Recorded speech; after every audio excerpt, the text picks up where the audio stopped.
Hey, good morning everybody. How are you all? I hope you're all well. Okay, so this morning I'm off out. I'm meeting up with a friend who is a very good friend, but she's also very good at sort of business things. So I'm going along to meet her for a coffee. We're going to go through the pack from head office, or my pack regarding being a swimming well consultant. And I thought I'd take you along with me, do a bit of vlogging, and also it's going to be slightly different. I'm going to be talking about a different subject that I normally do, and the reason will become a bit more apparent as we go along, hopefully. So the other thing I was going to do is I promised my cousin Steph, so if you're watching Steph, this first bit's for you, because you've mentioned, I'll just get across this road, that you like to see where I'm going. I did promise you kind of a mystery tour, so that's really why I haven't got this on my face quite at the moment, is because I'm walking along and it's rather slippery actually, so I've got my horrible big boots on, so I look a bit of I'm sort of, top half of me is sort of kind of dressed for going out, and I've got these big clumpy boots on, but never mind, I'm going to turn up here actually. So yeah, I thought where I'm going is you might like to just kind of try and guess where I'm going. There's a bit of a clue. I don't know whether, so I'm still talking to you, Steph, if you're watching. If you knew where Dad used to work years ago when he first left school. So where I'm going is somewhere he used to actually work, and as I told him before I left what I'm doing, I said where I was going. He said, "Oh, so you're going to walk in the gate I used to walk into 1,000 times." I said, "That's right, Dad." So yeah, let's so off we go, and see if you can sort of guess roughly where I am, where I'm going. So that's that bit. Now the other reason for the vlog, and it sort of all ties in very, very nicely, is I wanted to talk to you a little bit today.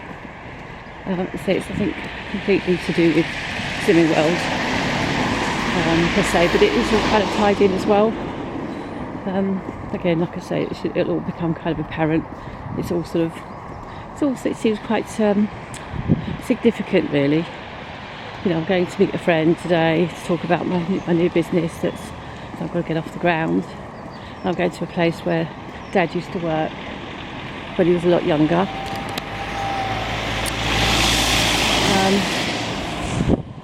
And the other reason for this video, was what I was going to talk to you a little bit about, is living with Alzheimer's. It's not something I've spoken about too much. I think I've mentioned, probably in quite a few of my vlogs actually, that my dad now lives with me, and he's got Alzheimer's.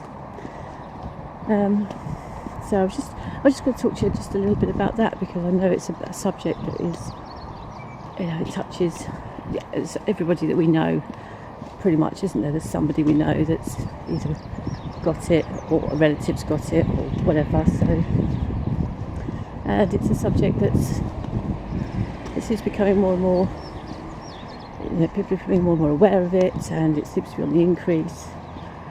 And I'm not sure, you know, that there is still not a huge amount of, enough amount of help out there, and the care homes for them and this sort of thing. That was something also that I had quite a bit of doing with a few years ago, with the closing of the care homes, but that's another video, that's for another day.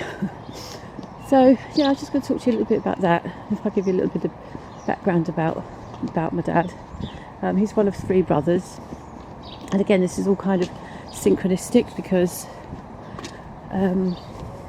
he's one of 3 brothers. He's the middle one. Dad's the middle one. He's got an elder brother who actually passed away a couple of weeks ago. We've got his funeral next week. So yeah, it's all kind of synchronistic, really. And he didn't have dementia actually. He was bright as a button to the very end. He had diabetes, and he was in, you know, sort of dire straits, really, bless him. And he ended his days in a nursing home, and passed away peacefully in his sleep, which is what he wanted. Are you recognising any of this, Steph? I'm sure you are, by the way. Then they come to Dad. Dad's the middle one.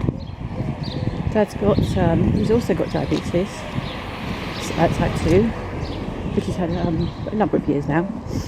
And he's now just entering sort of in the intermediate stage, I would say, of Alzheimer's. And his younger brother, the baby one, has been in the home for the last 3 years, and he's now in the latter stages of Alzheimer's. So I do feel I know quite a bit about it, and the havoc it can wreak on a family. So yeah, Dad lived on his own for probably about 27 years. My mum died in 1989. I was still pretty young, just had a young family. Dad was sort of in his mid-50s, so it wasn't great. He's always been so fiercely independent, and I never really worried about him too much in the early days because I kind of knew. I'll just put the screen up for a minute so I can have a chat with you face to face. Hold on a second. Bear with me.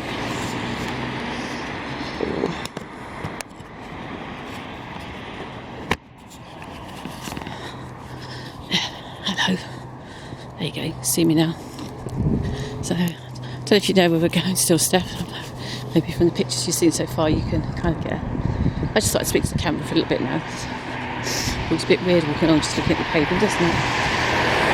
So, there's lady over at the bus stop looking at me now. So I just say, what's that strange woman doing? So yeah, what was I saying? So yeah, Dad's the baby one. Dad's the middle one. Mum died, as I say, back in '89. So it's got to be on for 30 years now, isn't it? A long time ago. And I was never really, as I say, I was never really worried about him because he's always been so fiercely independent. And he carried on working for 3 years after Mum died, actually. And then he gave up work. He retired and spent his days golfing, and he pretty much had a pretty good time considering, because Dad's, as I say, he was always very happy with his own company. He kept a very good home, very clean and tidy. Cooked for himself. He was always very sort of conscious of nutrition and always looked after himself. Always played football all his life, and always done good like that. So this was like a bit of a bolt out of the blue, really. I just suddenly noticed, probably about 3 years ago, maybe, that he just suddenly seemed, he just started to decline, which, again is kind of natural, isn't it? Anyway, but we just noticed it was just little things, and then cut a very long story short. It was actually Pancake Day 2 years ago, 2.5 years ago, 2 years ago. I used to call him every night, and this particular night he just wasn't making any sense at all. Complete muddle. So I just said to my husband, I'm going to need to go around and see Dad. And when I got there, he was in a complete pickle and he hadn't eaten properly, and I didn't realise the depth of. He'd sort of hidden it very well, which I think is quite normal. I don't think he knew, to be fair. He didn't even know himself what was wrong. But yeah, he certainly kept it very well hidden. And it came to light. He sort of started telling us a few things, how he'd been putting eggs on to boil and forgot about them and exploded on the ceiling, and he left the gas on. Someone came to his door one day and said, one of those sort of doorstep callers that you don't want, but in this actual case was a good thing, because he sort of said to Dad, I'm sorry mate, he said, but I can smell gas somewhere. So Dad thought, oh, really? And he'd actually left the gas on. So it was little things like that. And then he was in a Morrison's shopping, and it came over the tannoy, the owner of this particular car. Dad recognised it as his own. Turns out it was one of the older cars, and he'd actually got out of the car and left the engine running and gone in and was happily doing his shopping. And he did that 3 times actually. So it was all those little things, they all sort of started to add up. Anyway, this particular night when he was in such a pickle, he'd actually had a urinary infection. We didn't know that at the time, and he was in the right old state, so I just brought him back. He lived in a 1-bedroom house. I couldn't have a 1-bedroom bungalow at the time. I couldn't sort of stay there, so it was easier to bring him back to mine to look after him. So he came back, and he was really poorly in the night, and we got the ambulance out and went to the hospital and that sort of thing. And they, then it was sort of like flagged up that we ought to just check out his memory as well, which we did. And it was such a bolt out of the blue. They just said you've got Alzheimer's, and it was. So it then became quite apparent that he could never sort of manage on his own again.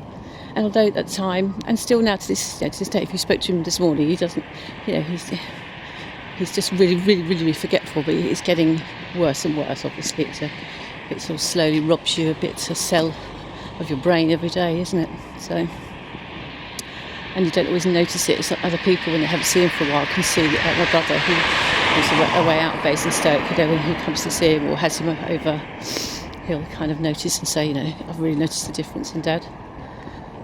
So it's a hard thing. It is a hard thing because my dad to me when I was little was just like a lot of little girls. Used to look up to my dad. He could do no wrong. He could do anything. My dad could do anything. In my eyes, he was a very clever guy. He was a very practical man. He could make things. He was very good at DIY. He was an electrician by trade. There's nothing he couldn't do.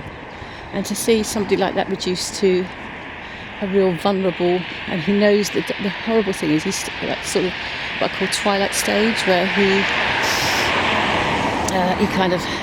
knows it's happening, but he's powerless to stop it. He's on medication, which is supposedly slowing it down, and I guess it is up to a point. But I think he finds he's struggling with it big style, and so are we, because it ain't easy having someone live in your house with you. He's been there, it'll be 2 years this February, this next Pancake Day, it'll be 2 years. And the sort of relationship I once had with him has kind of gone. It's now more like of a carer and daughter. So, carer and dad rather than a dad and daughter. And that's sad. It saddens me because I find myself getting very frustrated with him, and I know he can't help it. But it's so difficult. It's hard when someone lives in your house permanently that's perfectly okay, because it's a sort of invasion of your privacy up to a point, and it just ain't easy. And then to have someone that's constantly asking you again and again, they can't remember things, they forget things, and get smugged up with everything. And you're busy yourself, and it can be very difficult. So to anybody out there who's maybe alone and struggling with this and thinking, feeling bad about it all, please don't, because it is what it is. We're all doing our best, and all we can do is try and be as loving and as empathetic with them as we possibly can. I will have Dad live with me as long as I possibly can, until he gets to a stage where I'm no longer able to. So I'm not really, I don't think I'm cut out to be a sort of full-time carer, and I don't think he'd want that either. He wouldn't want me bathing him, and all the time that he can look after himself, as in, he can do a simple breakfast, he can even know that sort of soup. I wouldn't let him near the cooker or anything, but he can use the microwave still. He still goes into town, but he's got to a stage now where he's like forgetting things, gets disorientated in town. He's starting to forget numbers that are important numbers and things. So it's a little bit. We've got a few things flagged up at the moment. We're just keeping an eye on. But it is what it is. But I will look after him as long as possible. But what I'm really looking forward to is a time, hopefully while he's still here, that I can get back some of that relationship, whereby I can look at him as my dad again, and love him for my dad, rather than somebody that's in the home that's sort of not through their own fault, but can just cause a few bits of friction. My husband's brilliant, but he gets very frustrated sometimes as well, as we all do. It's hard, isn't it, when you've got different, everyone's got their own opinion about things and whatever. So, excuse me. We're going down quite a busy road now, so I'm just going to turn the camera around just to finish off the vlog. So that was it. That was just, I wanted to talk to you a little bit about that. Living with Alzheimer's, it ain't easy. And to anybody out there that is living with Alzheimer's, either themselves or somebody, their family, you have my utmost sympathy and respect. I'm sure you're doing, just like I am, the very best that you can, and we don't always get it right, but try not to sort of, beat yourself up over it, because that's not what they'd want. And I'm sure that if they were as they would want to be. They would totally understand and probably be the same way themselves. So yeah, that's all I was going to say on it. Okay, so right, back to where I'm going now. So I've now got to this where I'm just heading towards the place. So I'm going to the coffee shop where I'm going. I'll just turn the camera back around so you can see a little bit more footage of the actual place I'm going, and see if you've got any idea now where we are. So yeah, if anybody else is in the area, I live in Hampshire. If anyone else recognises anything, they might come, especially the place I'm just passing now. A lot of people come if it's a sporting venue. Little hint there, little hint. So yeah, just drop a comment below. And I'll speak to you all really soon. Anyway, I'm going to show you a little bit more footage now, okay? So, speak to you later.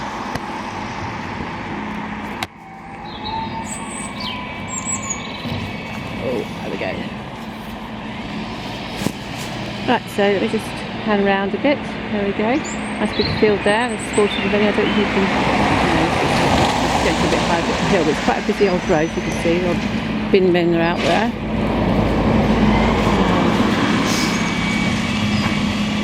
Keep the camera running for a little bit longer. So it's got a little bit noisy, but it's bin day in this area.